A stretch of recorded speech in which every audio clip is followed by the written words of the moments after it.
After we recorded episode 10 of this season, that's Dr. Nanette Miner, and I continue to talk about leadership. After all, Nanette, and I'm reading this from her bio, she helps small to medium-sized businesses, companies, 100 to 700 employees. So if you have 701, don't call her. No, call her. To build succession plans and develop their employees for future leadership roles. The discussion that we had after we recorded the last episode made me ask her to join us again and talk about something that I talked about in previous episodes, and that is our obsession with leadership. What is leadership, and so on. I talked about that a couple of times. So get ready for another messy episode with Yoram and Nanette right after this.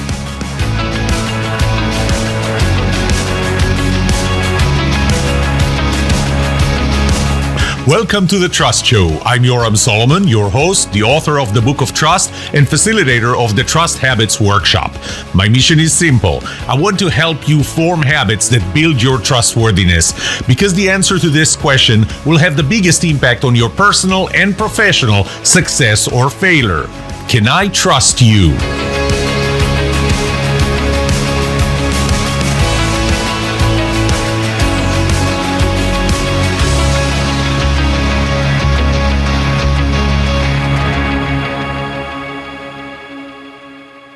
And we are back with Nanette. Nanette, thank you for being here again. Thanks, Yoram. You're supposed to say, thank you, Yoram. Thank you for having me here. It's great. Never mind. That ship has sailed. Do you want to start over? I'm going to jump into the first question. Is leadership a profession or a promotion? How do you see it? I think it's a profession now. And that really was driven home like a week or two ago. Harvard Business Review, I guess, maybe Harvard Business Publishing, released a study that they said they've done in 2024 about the top 4 leadership skills that a leader today needs. And I forget what they are, but I remember responding to the release. It was on LinkedIn. And I said, these are such wholesale differences from what a worker does, what a manager does. Like, why are we asking people to change their behaviors and their perspective on things after they've gone up the ladder, right? Like, why don't we just train people on this stuff out of the gate? And then we just have a new category of people. There's people who are people leaders and unit leaders. And then there's people who are managers who help the workers in the unit get the work done. I don't think it's viable to have people ascend up this ladder anymore, because a manager's technically good at what they do, and therefore they can help and coach their workers to be better at the task. But a leader's a whole different skill set. And we tend to promote people to leadership because they're technically good at what they do. And those really, they're not on the same plane. So why do we keep trying to make people be leaders? Why don't we just have a different category that these are the people who lead? You brought up an excellent point. So, but typically this is what we do. What we do is we take the best salesperson and we promote them to be the sales. Well, we call it the sales leader, and I'll get back to that. But we promote them to be the leader of a group of salespeople. We take the best software programmer and we promote them to be the leader of a group of software programmers. Do we equip them? I mean, is it enough?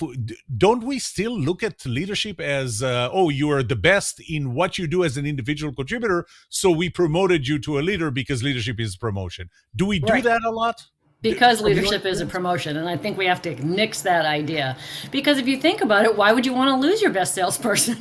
Why would you want to take them out of the production role? And they probably don't want it either. I had a manager, like my first career out of college, I had a manager. I joined the company. I joined this particular department. This person was introduced to me as the manager. And within like 3 weeks, she called an all department meeting in the conference room and said, I just want to let you all know that I've told senior management I want to be demoted back to my regular job. She hated it. Like, she'd been in the job like 3 months at that point, but I'd been in the company 3 weeks, and she asked to be demoted. And I was like, you can do that? You can ask to go back to your old job. Like, I was young, right? So, and I guess it's still true today. Like, you just assume you go up and up and up. So who would go up and then go, oh no, I want to go back? It just seemed weird. You know what? You brought an excellent point. I'm going to jump to question number, what is it? What did I have? Number 9. I listed a few topics to talk about, but because I did the same thing. I don't know if I told you, but I did the same thing. When I started with Texas Instruments, for example, I started in California. My wife asked me if we're going to move to Texas. I said, that's not going to happen. She said, what if they ask you to be a general manager of a business unit that's in Texas? Because at the time, I was really an individual contributor. And I said, nobody would ask me to do that. A year and 5 months later, exactly, they asked me to run a business unit.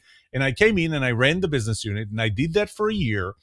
The business unit did well in that year, but it wasn't because of me. It was because there were good people there. We had good technology.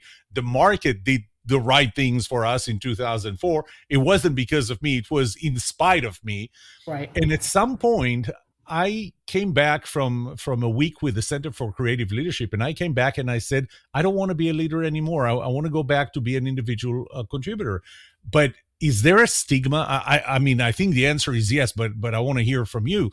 A stigma around going back from being a leader, from leading people to I want to be an individual contributor. Yeah, I think there is a stigma, and I think that reinforces my philosophy that we have to stop thinking this is a hierarchy and just say these are people who have leadership competencies, and a competent leader can oversee any unit because the leadership capabilities are different than running the unit. Why do people want to be leaders? Because they want to be leaders. I don't know that they do. I don't know that they do. Okay. I mean, I was a leader of others in a managerial role years ago and was very good at it and got compliments from my employees, which I thought was weird. There was one woman who said to me, you're the best manager I've ever had. And I was like half her age, but I hated it. I hated it. I did it well, but I did not like it. I don't like to be in charge of other people. So we have that in common. We have in common that we hated it. What we don't have in common is that I don't think I was good at it.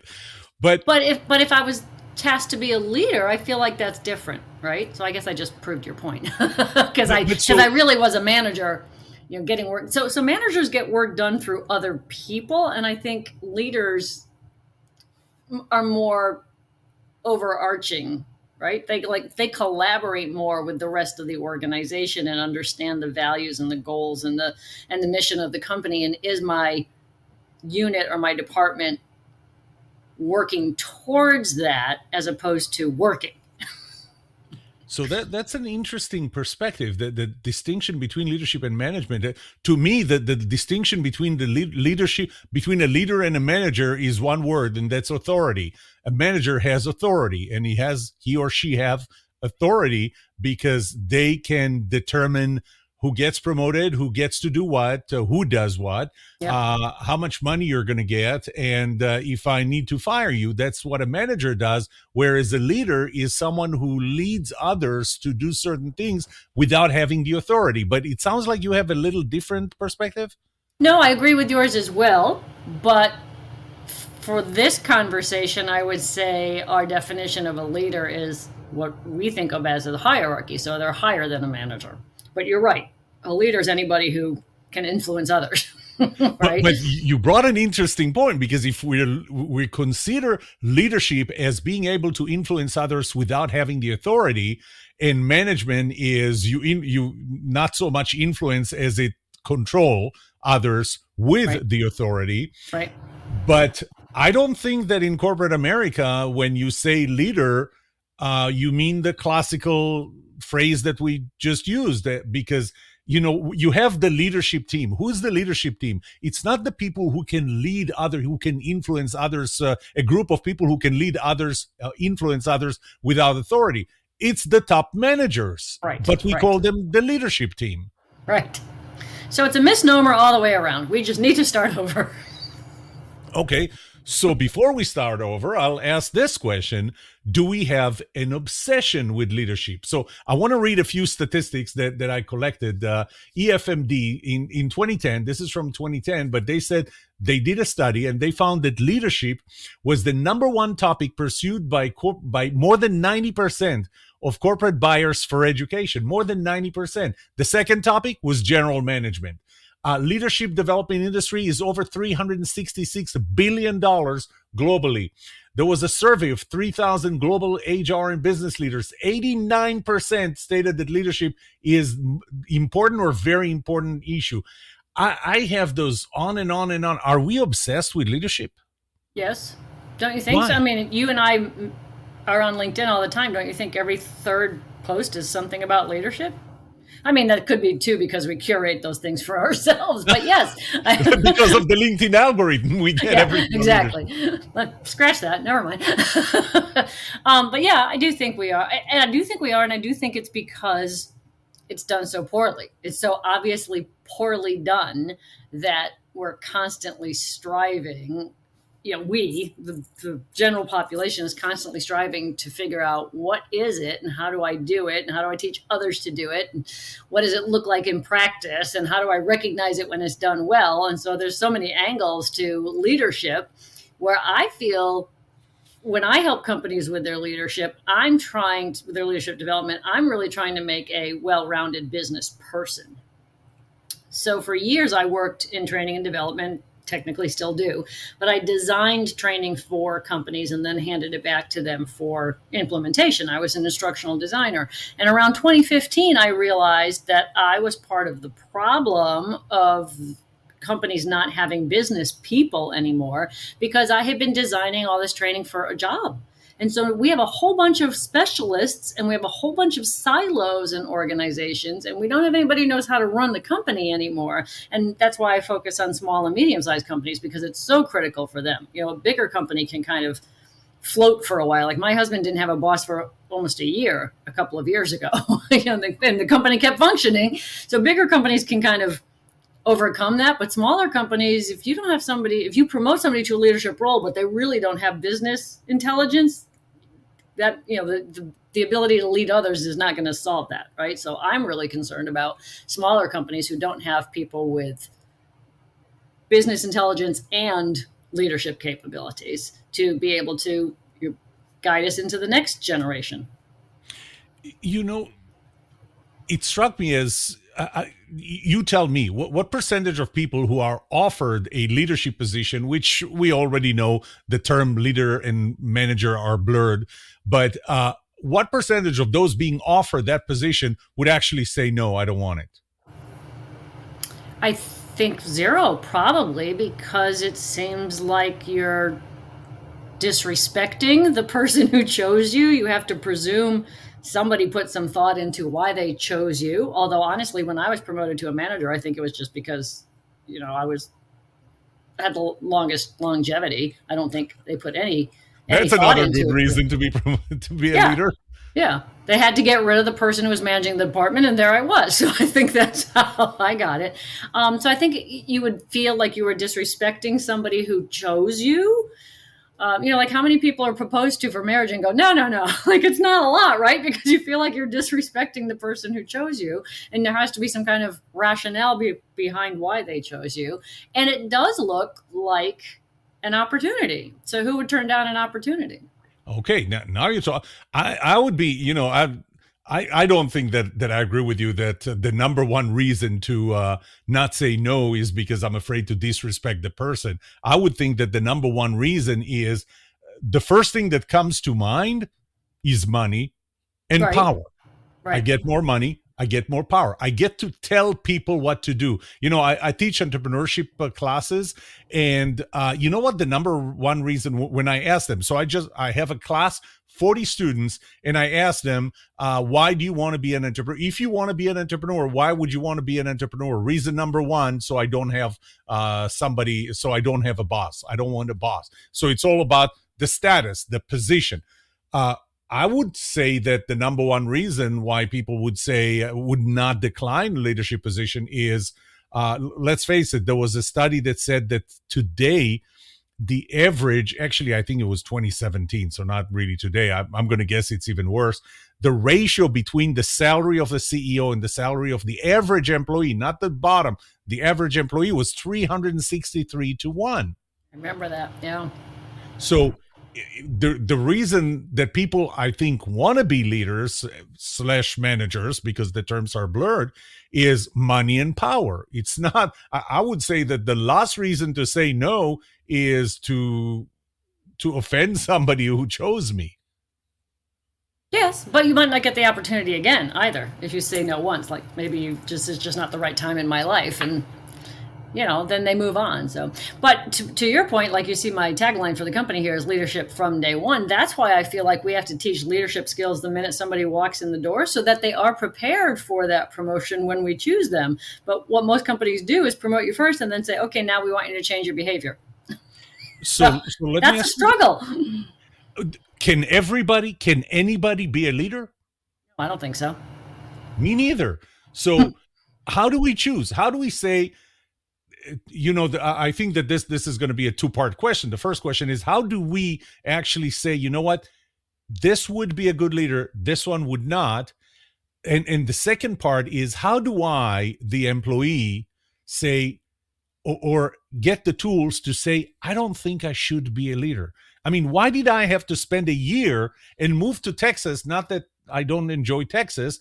Why did I have to do that to find that I actually Right. don't enjoy being a Right. manager or leader? So one of the things that we do with clients is we start leadership development a lot earlier, right? And rather than promote them and then go, okay, let's teach you everything we could have taught you for the last 10 years, but we didn't. And one of the activities we do is just have up and coming potential leaders sit in the back row of management and leadership meetings, just so they can hear the kinds of things that are discussed and the kinds of dilemmas the company's up against and the decisions that have to be made. And right there, they can weed themselves out and go, yeah, I'm not interested in strategy, right? I want to be out doing the work.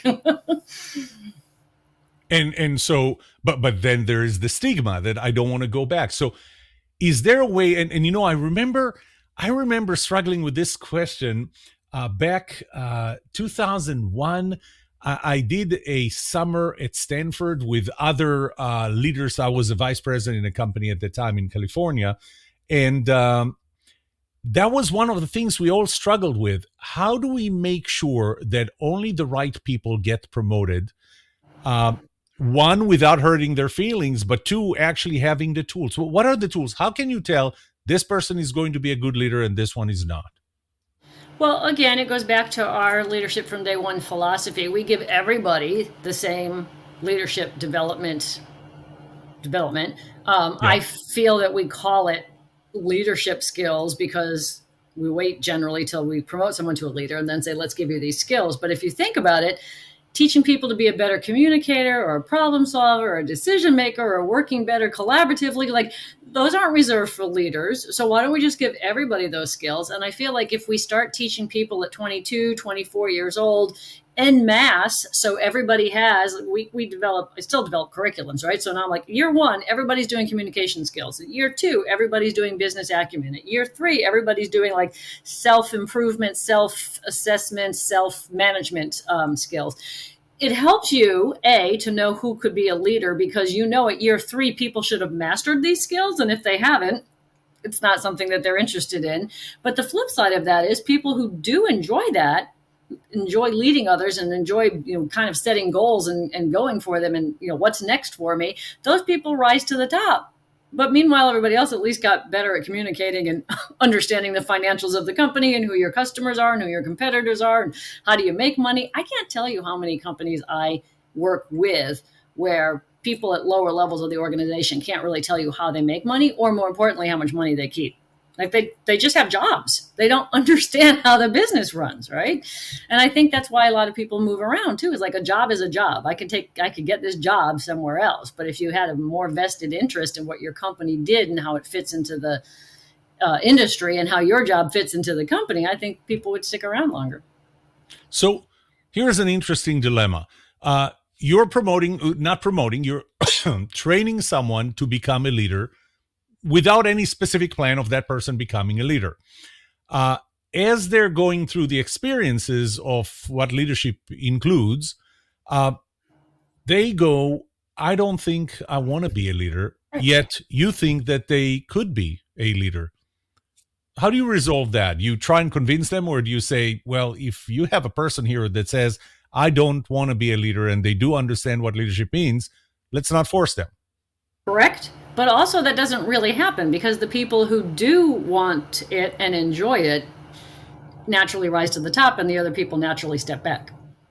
So Okay. it helps you with a lot of DE and I. It helps you with having to make choices or favoritism. Here's the requirements. People move along. Everybody moves along this path. Those who like it excel, and raise their hand and go, "Yes, I'm ready for a promotion." Other people go, "No, thank you." And there is no stigma, right? Because everybody had the same opportunity, and we didn't have to. We as the leaders didn't have to go, "Okay, who do we pick?"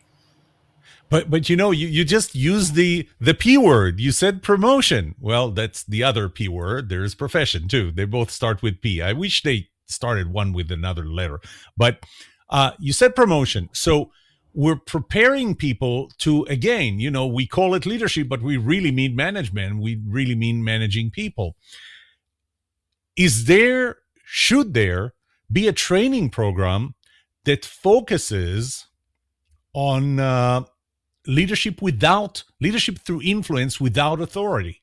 Yeah, absolutely. How do you do that? I mean, all leadership skills should be taught to everyone. You can teach influence. It comes down mostly to listening, right? And then incorporating people's perspectives or preferences into the solution.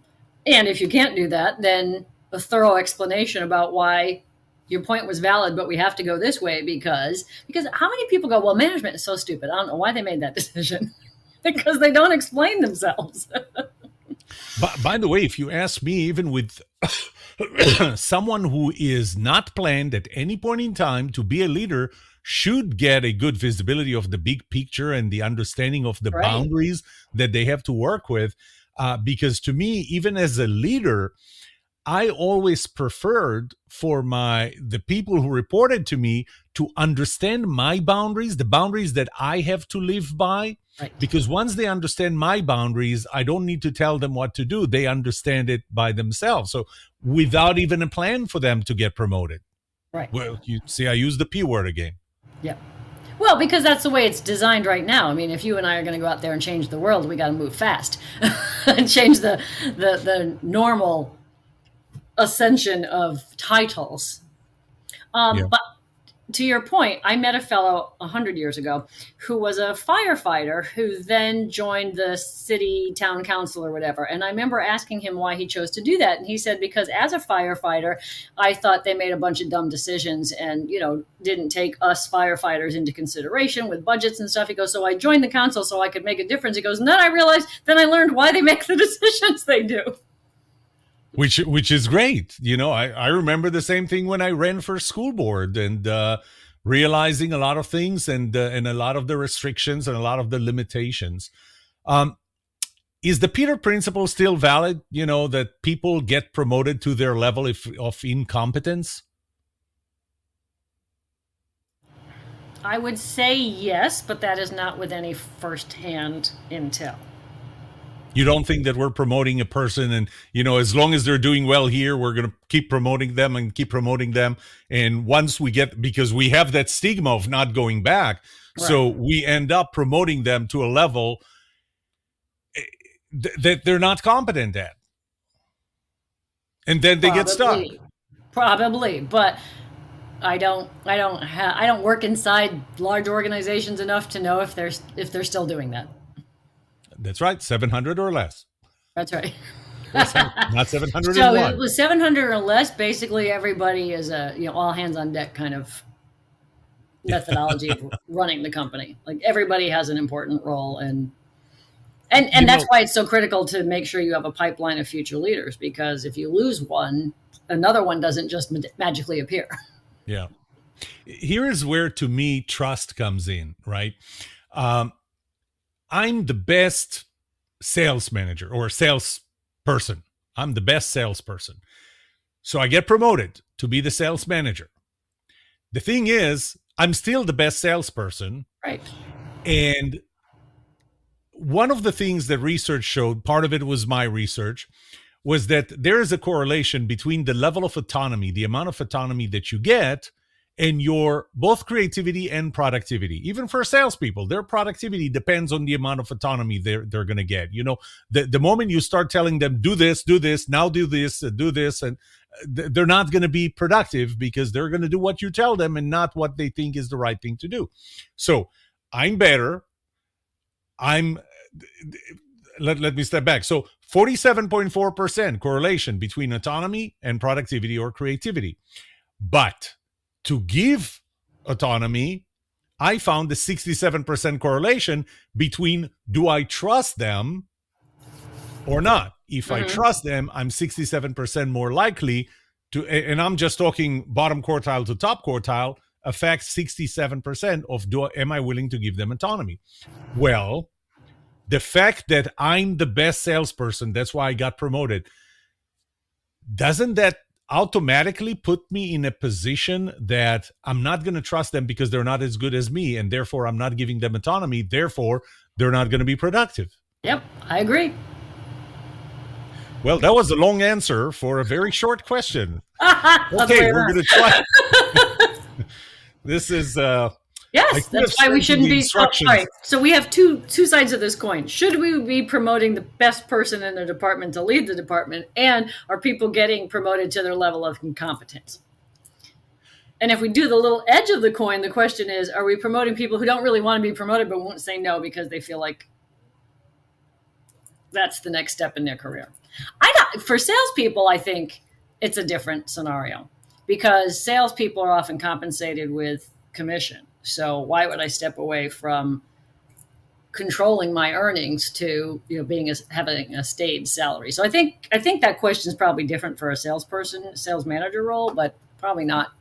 It's probably. Let's take a marketing person. Let's take a programmer, a developer. Yeah. You get the best developer, you promote them, but the thing is, you promote them based on individual contribution level, right, and not leadership skills. And now you're putting them in a position where they need to lead others, but they don't, because they don't trust them because they're the best and the others by definition are less good than as they are. So they don't trust them. They don't give them autonomy. They don't get creativity and productivity. We lost the best individual contributor and we gained the worst manager. Yeah. And we're lowering the productivity of the rest of the organization. But again, if you do your leadership from day one, then you have a stellar contributor who also understands their leadership responsibilities. But if there's, well, okay, I'll take that. So it might balance it to some degree, especially the ability to be willing to leave the technical aspects of the job, because you have to remember that once you are a leader or managing people, once again, the terms are blurred. You cannot be the best programmer anymore. You cannot be the best marketing person. You have to let go of that. And again, this goes back into leadership is a profession, not a promotion. You have to focus on, I am a leader now. I'm a leader of people. I need to lead people. I don't need to tell them what to do because I'm the best programmer. Yep. And I should at least let them struggle for a bit. Because if I am the best, they're probably going to come to me and say, I have a dilemma. Can you help me? And a good leader would go, well, why don't you, try working that on your own for a couple of days and then come back to me. Or what do you think you should do? Right? That sounds more like a psychologist, a therapist. What do you feel about that? Yeah, a lot of it is. It's like, I'm supposed to be growing you as an individual and your capabilities. And if I keep jumping in and solving the problems for you, then I've got an unpromotable staff, right? I kept everybody at the level they were when I stepped up to be their manager. So it's a mindset, and you have to switch that mindset early. I always say it's like teaching your baby manners. You start teaching a baby manners before they're even verbal. They have no idea what you're saying, but you keep reinforcing it and reinforcing it. I think you have to teach leadership skills that same way because it's a mindset. And if you think about it, when we're coming up through school, we're going through college, we first join an organization, generally we are taking direction from other people. So we're in that mode to wait for somebody to tell us what to do or point us in the right direction, and then giving people the authority and the autonomy to say, you can make your own decision. You can solve your own problems. You don't need to wait for me to give you permission. That right there is a mindset. And then the next mindset changes. And how do you help other people to be successful in their roles? Because that's your new job as a leader. So here's an interesting thought that I had. If I want to, and you already know that my focus is trust. How do I resolve the trust issue if I'm the best? I'm the best programmer. I'm the best marketing person, and I have marketing people who are not as good as I am. So how can I trust them if they're not doing the right thing because they're not me? So one way to resolve it is to say, since we are now accepting that leadership is a profession, why don't we take the best marketing person? And it really shouldn't be the best marketing person. Correct. It should be the person with the best leadership skills. And we don't care if they're a marketing person, and put them in charge of the, you wanted to leave sales on top of the research and development group, because a leader is a leader. I agree. But then the issue is, and I remember one of the first things that one of my direct employees told me when I became the leader of that 89-person group was, you don't understand what I do well enough to lead me. But well, if we're taking someone who's only good at being a leader, or not only good at being a leader, but very good at being a leader, just don't understand this business, are we screwing that business up by putting somebody who doesn't understand it well enough? I don't think so. And I'll tell you who taught me this, Jack Welch. Okay. I just read a book of his. How old are you? Very old. I met him once. Well, I didn't meet him. I worked for GE as a consultant, and he was leaving a conference room, and I was walking into the one next door. So I saw him once and realized how short he is, because I'm very short. He was basically my height. Anyway, Jack Welch in his book Winning said, I didn't know locomotives. I didn't know aviation. I didn't know, healthcare. I knew people. And that's my contribution to GE, was understanding how people developed and could blossom more under my tutelage. And I didn't have to understand those businesses. That is very interesting. But one thing that really, really bothers me is, and I don't think we talked about that in the last episode. I'm pretty sure we didn't, the last we recorded together. If I told you that a leader said this to their employee, or employees, not just one, plural, an employee comes to them with an idea, and the reaction from the leader, the CEO, is, this is the stupidest idea I've ever heard. Would you call that person a good leader? Absolutely not. Their response should be, could you come back to me with some more data? I don't quite understand it yet. 4 people that I know read their biographies and know that they use those statements are Elon Musk, Jeff Bezos, what's his name, Microsoft, Bill Gates, and Steve Jobs.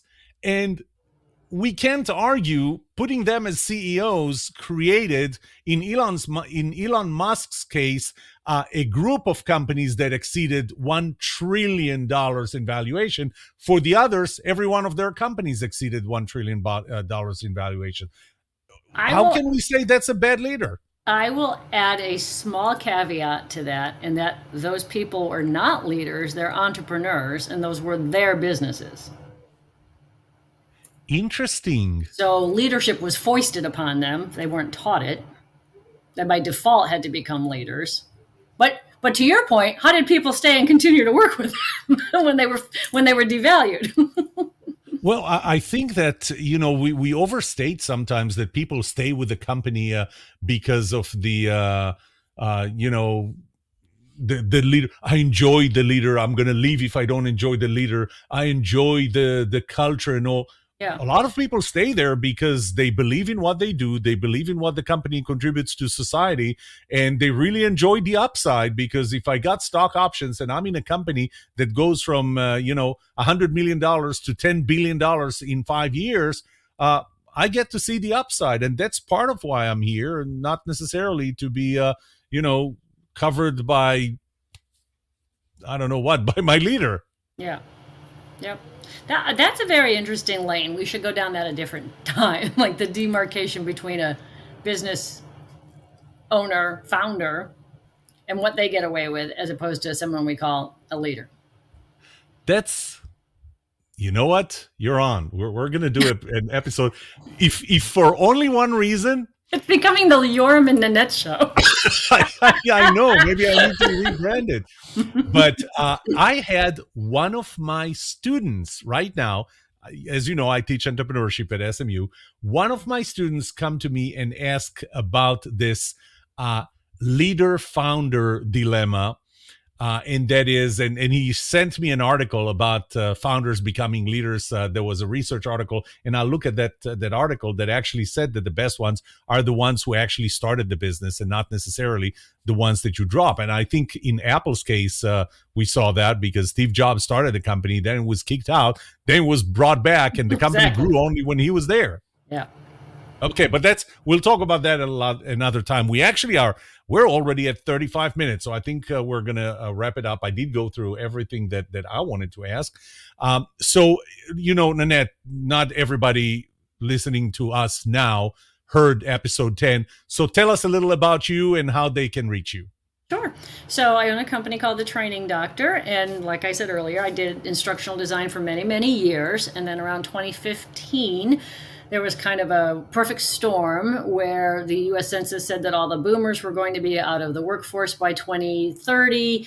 I realized that I had been designing training for jobs and not for well-rounded business people, and that there was going to be this large gap of large influx of young people who really hadn't been developed into leadership. And I said, I have to start doing leadership/succession planning. I did leadership development for a little bit and then realized nobody was doing it purposefully enough. Like they didn't have a plan. They were just giving people leadership skills and hoping it kind of coalesced later on. And so I dug my heels in on, you need to know who's in the pipeline, what development they need, why you're developing them, and then do the development. And that means it's much more individualized than us, sending. For one of a person I interviewed recently, they put 7,000 people, 7,000 first-line supervisors through communication skills training a couple of years ago. And I'm like, what could that possibly have cost you? And how do you measure the ROI of that? 7,000 people you put through the same training? So, okay, long story short, I help companies with their succession planning, figuring out who's in the pipeline. Do they have people in the pipeline, or are they going to have to look outside the organization to bring in leaders? And let's do that before you're ready to retire or exit, and then turn around and go, oh, there's nobody behind me. So I'm hoping smaller companies, looking towards the future, 5, 7, 10 years down the road, and planning for how they will successfully exit their business and not just have to close the door and go, well, that was a good run. So how can they reach me? LinkedIn.com. I'm the only Nanette Miner there. That's the easiest place to find me. Yeah, I have the advantage. I'm the only Yoram Solomon, but and you're not going to take anyone with 701. Your first question is you don't. No, they'll have to fire someone before I. you have to fire someone before you qualify to work with me. Well, actually, I'll tell you why there's that cutoff, because for this to be successful, for succession planning to be successful, I need all the senior leaders / decision makers in the room, and I need to be able to look to them eye to eye. Because even if there's one person who says, and this is more likely than not, that's not my problem. Right? I'm retiring in 3 years. That's not my problem. I need everybody to be all in, and at a larger size organization, then I can't get all the decision makers in the room. And there's too many layers of management. I was joking about the 701, but I have to admit that I admire that you do that you cut this off. It reminds me, I facilitated a strategy planning session for a company, and we decided that the market segment we want to go after should be between $200 and $500 million. And it's like, to everybody is like, why do you cap it at 500? because above 500, it's a different type of market. It's different dynamics.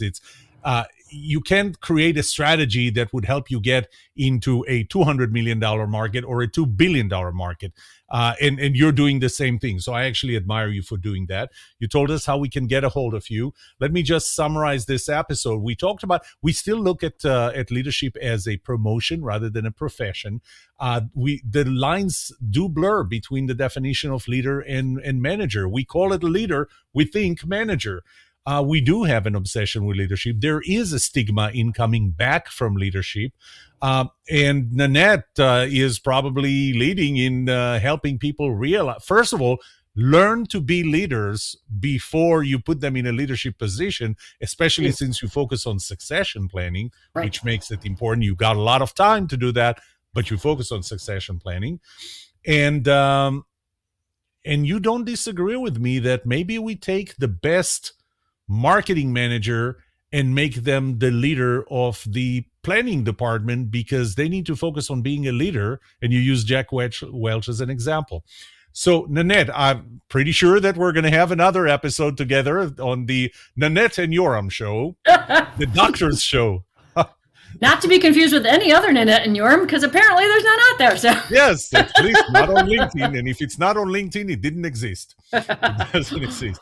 So first, thank you for being here again. I really appreciate you. I like how we can have a messy conversation and come up with new ideas. I don't think it's messy. I think it's a normal conversation.